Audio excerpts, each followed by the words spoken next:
Hola oyentes de Radio Sefarad y bienvenidos a estas noticias que comenta Jorge. ¿Qué hay? ¿Qué tal, Alejandro? Estos son los titulares del día. Las milicias proiraníes en Siria lanzan cohetes hacia Israel que no llegan a cruzar la frontera en los altos del Golán. Netanyahu presenta a la prensa nuevas instalaciones iraníes para el desarrollo de armas nucleares. El comité del Parlamento israelí tumba el proyecto de ley que permitía instalar cámaras en los centros de votación. Un escalador israelí muere al caer al vacío en una sierra de Huesca, en España. Estos son los titulares de hoy. Volveremos después, como siempre, en la agenda cultural, en la segunda parte de estas noticias. El ejército israelí ha identificado varios lanzamientos de misiles fracasados desde suburbios de Damasco que no lograron alcanzar el territorio israelí. En la madrugada del lunes al martes se lanzaron varios cohetes de tipo Grad desde Siria hacia el norte de las alturas del Golán que aterrizaron dentro del territorio sirio a 2 y 3 kilómetros de la frontera con Israel y fueron efectuados por las milicias chiitas dirigidas por las fuerzas Quds iraní bajo la dirección del general Qasem Soleimani. Horas antes se informó de un ataque contra vehículos militares y depósitos de armas de las fuerzas iraníes y las milicias proiraníes en el área de la ciudad siria de Al-Bukamal, en la frontera con Irak, durante el cual habrían muerto 18 combatientes de las fuerzas iraníes y las milicias chiitas aliadas, aunque este número podría aumentar debido a que hay varios heridos graves. Sí, esta es la noticia con la que abríamos ayer, este ataque en los suburbios de Damasco contra unas... Bueno, era en realidad en la frontera de Siria con Irak, en una base iraní con milicias chiitas y que al parecer, si bien lo comentamos ayer, pues los destrozos fueron muy, muy grandes. O sea, fue un ataque realmente demoledor contra esas instalaciones al punto que pues el jefe iraní de la Guardia Republicana, que está montando todo el tinglado en Siria, pues ordenó disparar hacia Israel todo lo que tuvieran a mano desde cualquier punto de Siria.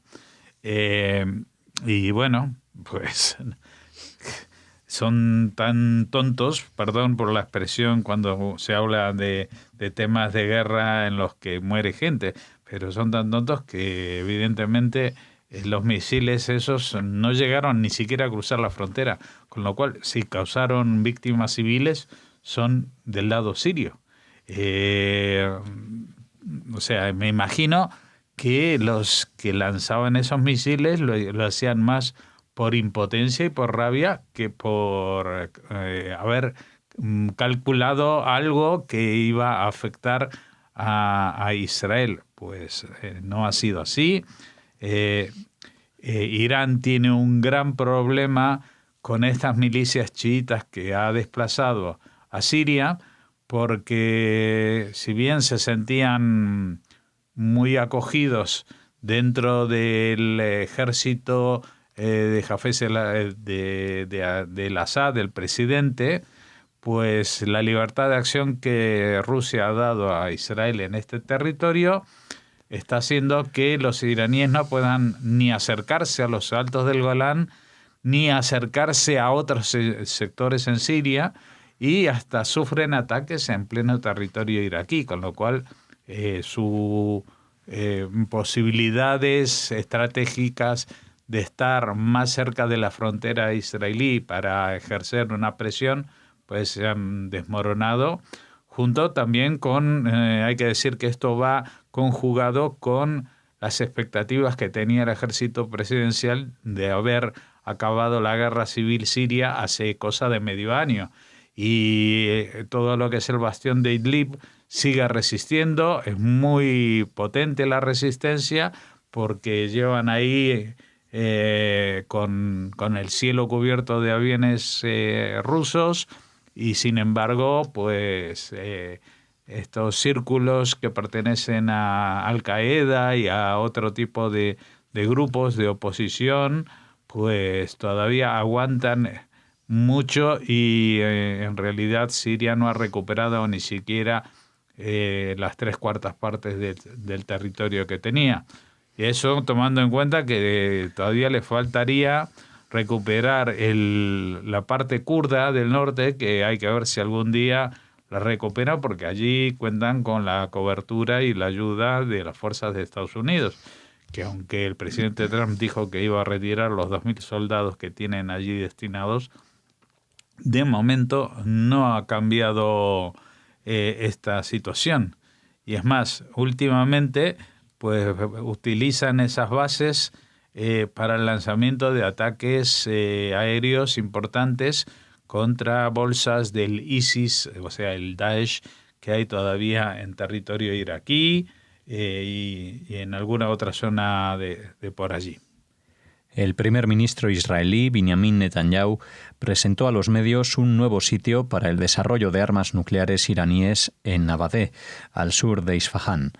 Tuvo lugar pocas horas después del anuncio del Organismo Internacional de Energía Atómica de que Irán ha violado los términos del acuerdo nuclear de 2015 al instalar centrifugadoras avanzadas, lo que le permitirá aumentar el nivel de enriquecimiento de sus reservas de uranio. Netanyahu exhibió imágenes satelitales del sitio tomadas en julio y junio, cuando los iraníes se dieron cuenta de que habían sido descubiertos. Las imágenes del mes de julio muestran los intentos de Irán de encubrir y destruir el sitio.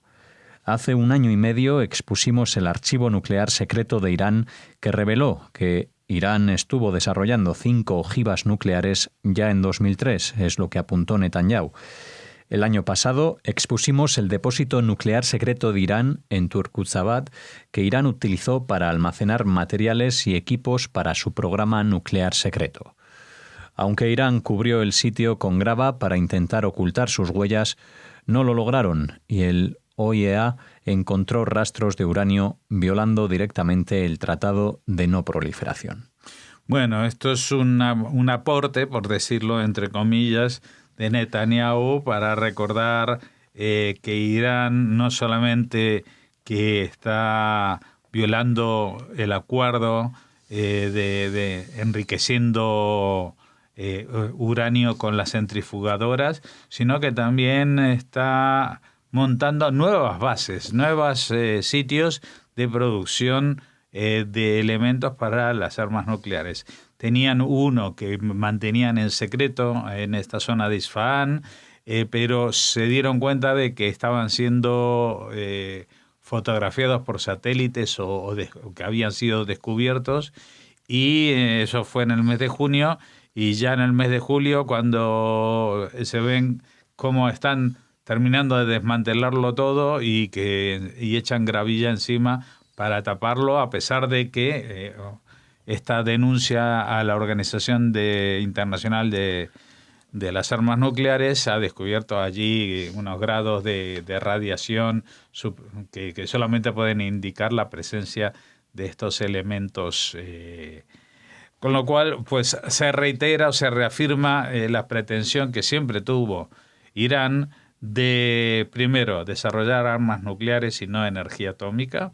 Segundo, violar de forma secreta todo lo dispuesto en el acuerdo del 2015, con lo cual esto es un nuevo elemento de presión de Netanyahu para los que quedan en el pacto, que son países europeos, aparte de Rusia y China, que seguramente seguirán vinculados a Irán de alguna manera.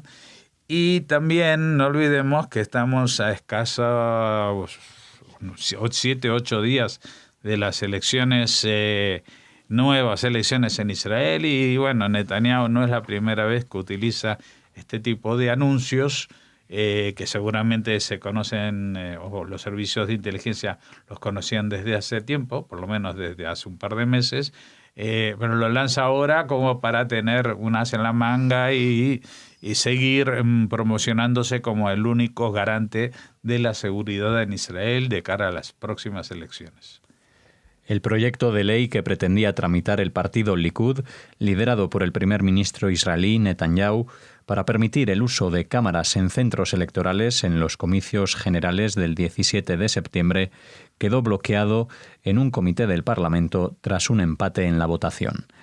Este hecho se interpreta como un golpe a la voluntad de Netanyahu para conseguir que se pudiera grabar durante el proceso de votación, en lo que él alegó como una medida para impedir que haya fraude electoral. La proposición legal generó controversia entre la opinión pública y los partidos opositores al Likud, que criticaron que el uso de cámaras en los colegios electorales atentaría contra los derechos básicos de los votantes y podría disuadir el voto. En las pasadas elecciones de abril, interventores y observadores del Likud fueron descubiertos con cámaras ocultas en colegios electorales de ciudades árabes israelíes. Tras las quejas y acusaciones de que con estas acciones se vulneraban los derechos de los votantes, la policía retiró más de 1.000 cámaras y el comité electoral prohibió la grabación tanto de los electores como del proceso de votación en los colegios, al considerarla una actividad ilegal. Para garantizar la transparencia en los centros de votación, la Comisión Electoral sí que ha permitido que se lleve a cabo un programa piloto con observadores independientes equipados con cámaras corporales que solo usarán en situaciones excepcionales. Bueno, ya vemos que el comité de la Knesset ha tumbado esta propuesta de ley, cosa que ayer en la prensa española estaba anunciada a bombo y platillo como que ya estaba aprobada. Ahora yo quiero ver los desmentidos de los periodistas que hicieron esos titulares, que no tienen ninguna vergüenza en decir Israel aprueba las cámaras y al día siguiente el Parlamento prohíbe esta ley. O sea, nunca se llegó a aprobar. Era una propuesta del gobierno, una propuesta del partido Likud, que responde, según ellos, a evitar el fraude electoral, pero que muchos interpretan justamente que esto se hizo en las aldeas árabes israelíes. No estamos hablando de los territorios en disputa, sino en las aldeas árabes israelíes, para de alguna manera decir que por el consumo de papeletas de ciertos partidos se puede saber si la gente mayoritariamente vota por una opción o por otra, ¿no?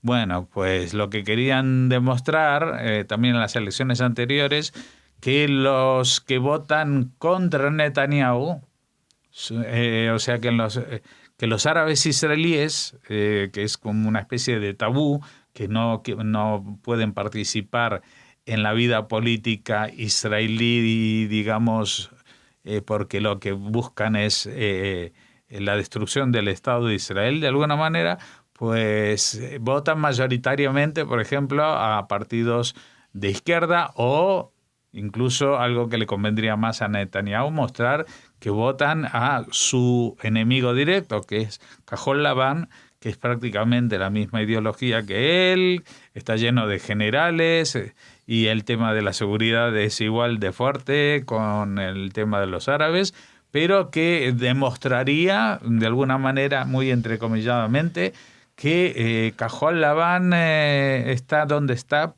por el apoyo de los árabes israelíes y no por el de los judíos israelíes. Esa sería la pretensión de poner estas cámaras, que evidentemente no es la mejor de las ideas en un país democrático, ¿no? Sea cual sea, no solamente en Israel, en cualquier sitio.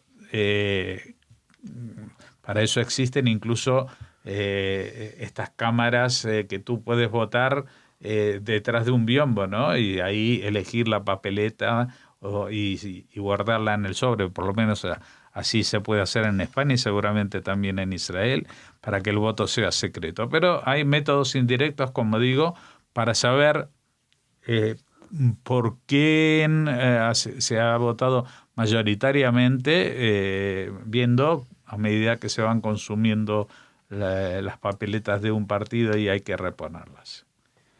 Un escalador israelí de 22 años, identificado como Suf Adler, falleció en la Cueva de los Cazadores, en Rodellar, en la Sierra de La Guara, en la provincia española de Huesca, al caer al vacío desde una altura de 30 metros.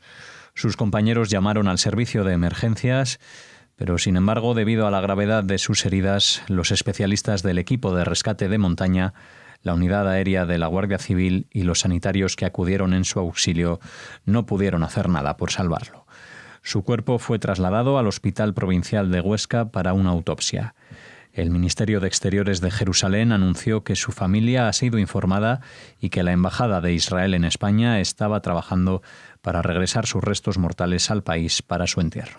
Sí, es una pena. Un turista israelí, un chico muy joven, 22 años. Aquí lo ponen como un escalador. Yo no sé si era profesional, porque creo que esa zona no es una zona especialmente peligrosa, pero bueno, habrá tenido la mala fortuna de pisar una piedra que se movió o lo que sea.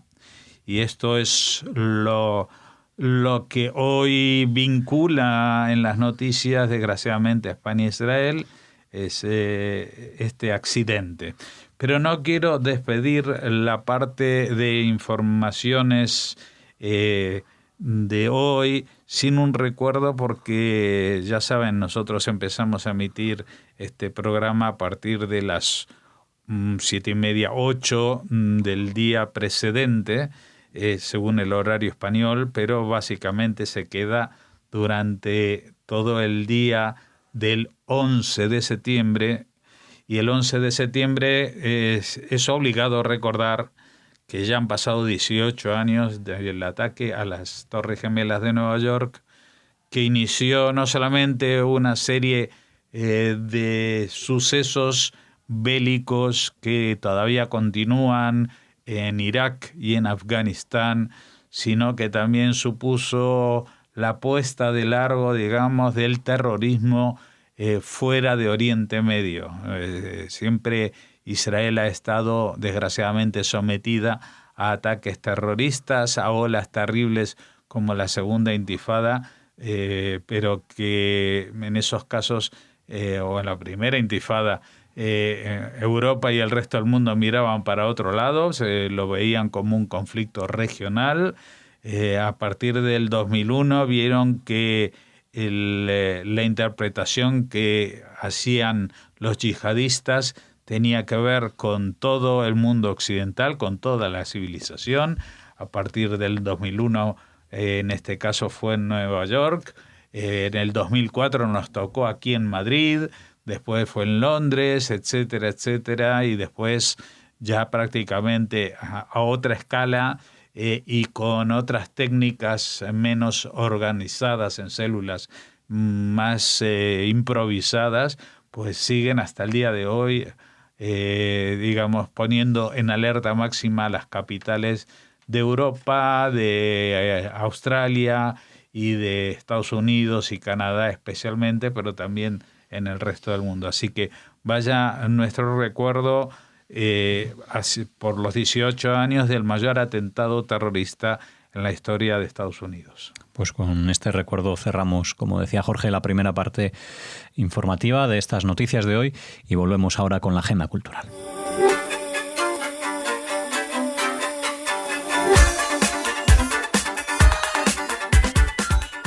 Comenzamos esta agenda cultural aquí en Radio Sefarad con Raquel. ¿Qué tal? Hola Alex, hola a todos.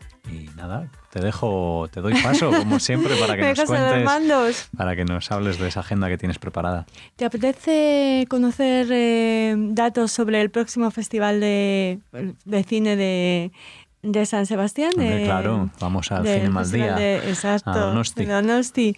Bueno, pues queremos hablarles de notas de interés judío que tiene este festival, que está ya muy próximo a comenzar, como por ejemplo hablarles de su jurado. Hay presencia judía en este jurado que preside Neil Jordan, el director de títulos como Juego de Lágrimas, Entrevista con el vampiro o Michael Collins.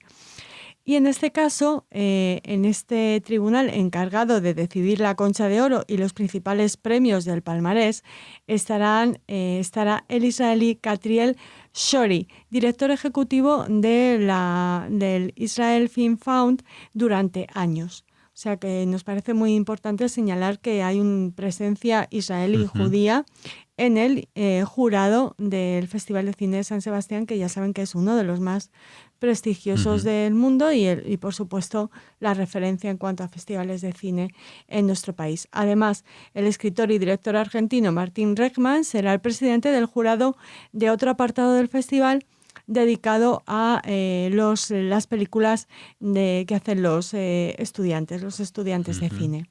Así que nos gusta... Una nota curiosa de este Festival de Cine de San Sebastián, que como decías, tendrá lugar ya próximamente, se acerca este festival, ya no recuerdo la edición, pero... Yo tampoco, pero... Estará cercano, pasada los 70, ¿no? Yo creo...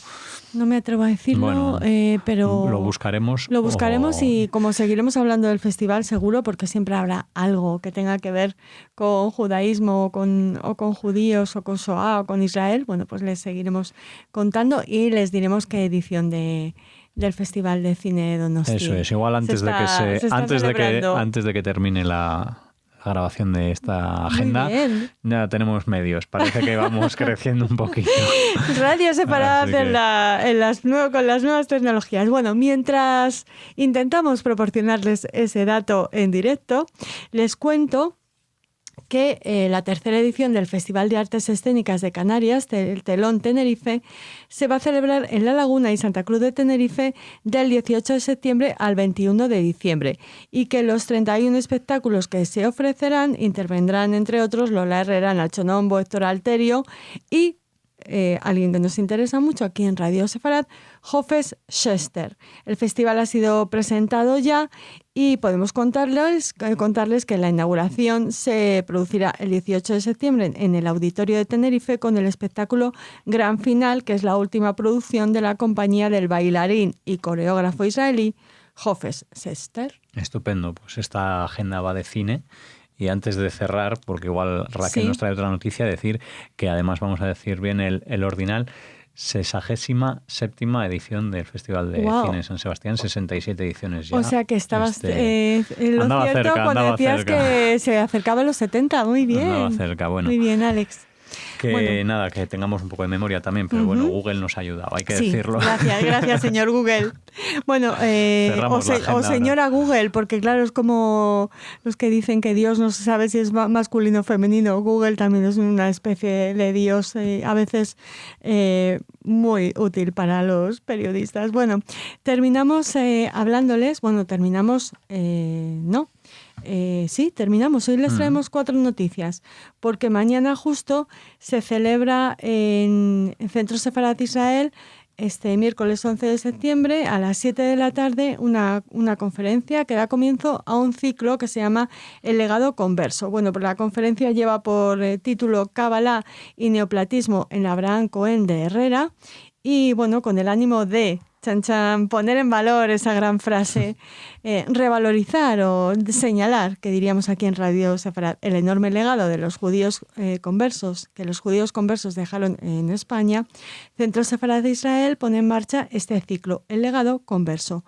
Un total de 4 conferencias que ofrecerán una visión de los aportes culturales y sociales de los judeoconversos. El encargado de iniciarlo será Miquel Beltrán, catedrático de filosofía en la Universidad de las Islas Baleares y director del Instituto Universitario de Estudios Hispánicos en la Modernidad, con la conferencia Cábala y neoplatismo en Abraham Cohen de Herrera.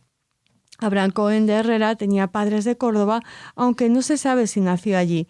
Vivió en Hamburgo, según algunos indicios documentales, entre 1616 y 1620 y de allí pasó poco después a Ámsterdam, ciudad en la que residió hasta 1635, el año de su muerte. Él mismo narra en Puerta del Cielo cómo se encontró con Israel Saruk en Ragusa, la actual Dubrovnik, y que éste le participó los misterios de la Cábala de Luria. Sin embargo, fue solo tras su llegada a Ámsterdam cuando escribió sus 2 tratados sobre la materia, Casa de la Divinidad y Puerta del Cielo. En castellano escribió también y publicó en su tiempo el Epítome y Compendio de la Lógica o Dialéctica y el libro de definiciones, descripciones y breves declaraciones de muchos términos, palabras y conceptos que se usan en la teología escolástica, metafísica natural y moral filosofía. Su repercusión en la historia de la filosofía ha sido considerable, no solo en Spinoza o en Leibniz, sino en la disputa entre Mendelssohn y Jacobi, además de en Fichte y Hegel. Pues nada, si quieren filosofar, ya saben cuál es su cita, pendiente para disfrutarla en Casa Sefarad. Y nada, así cerramos la agenda cultural. Ahora sí. Sí, la cerramos, pero teníamos otra noticia muy, muy importante acerca de Eduardo Halfón, ya saben, uno de nuestros escritores preferidos, que guardamos para mañana. Ah, bueno, estupendo. Pues nada, un adelanto. Ya tenemos una nueva parte de esta agenda. Adelantos culturales aquí en las noticias de Radio Sefarad. Hasta mañana.